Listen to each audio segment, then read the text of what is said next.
అవుతుంది పంటకు ధరలే గిట్లా బాధపడబడుతుంది. మిర్చికి ఏం ధరలదే 300 రూపాయల కైకిలాయే. ఏమున్నది ఇంట్లో గింతగానం ఎండలక నీడలక గింతగానం బాధపడబడుతుంది. ఏం మిగులుతలేదా రైతులకు?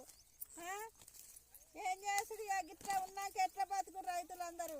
బాధపడారు మట్టి తిని మట్టి బుక్క పట్టి ధరలేదా ఏమి లేదా? కొంచెమన్నా దయచేసి ధర గిర పెంచితే మేము బతుకుతాం కదా. 300 కైకిలా లేనోళ్ళు బచ్చిన మంది కవులు పట్టి పెట్టుకునేది. అలా పరిస్థితి ఎట్లా? వాళ్ళు ఎట్లా బతకాలి? వాళ్ళ పిల్లలు ఎట్లా పోషించాలి?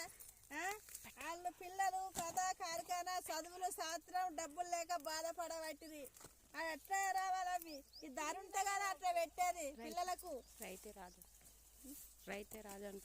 రైతే అబ్బుకి బాధపడబట్టి రైతులకు ఏం లేకపోయా.